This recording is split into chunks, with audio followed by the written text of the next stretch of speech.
O'choqda tayyorlangan ovqatlarga o'zi ham yetadigan yo'qda ishimizni piyoz, pomidor, ismaloq, ukrop, kinza, baqlajon, chesnok, bolgarskiylarni videoda ko'rsatilgandek to'g'rab olamiz. Ismaloq juda ham xushbo'y maza beradi. O'shaning uchun qo'shishinglarni tavsiya qilib qolaman.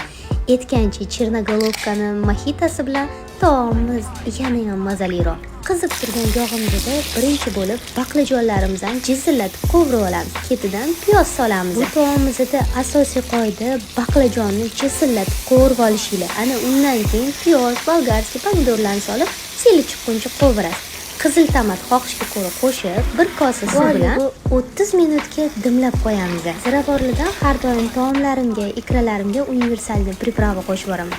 Chesnok, ukrop, kinza va shpinat bilan bu taomimiz yana ham ochildi. To'xtang, ishtahil ochilib ketdimi? Hozir o'zida yurishani bosib, yaqinlaringizga videoni jo'natib qo'ying. Chirnogolovka mohitasi bilan bo'lsa, bu taomimiz yana ham mazaliroq. Aytgancha, sizga qaysi ta'mligi ko'proq yoqadi?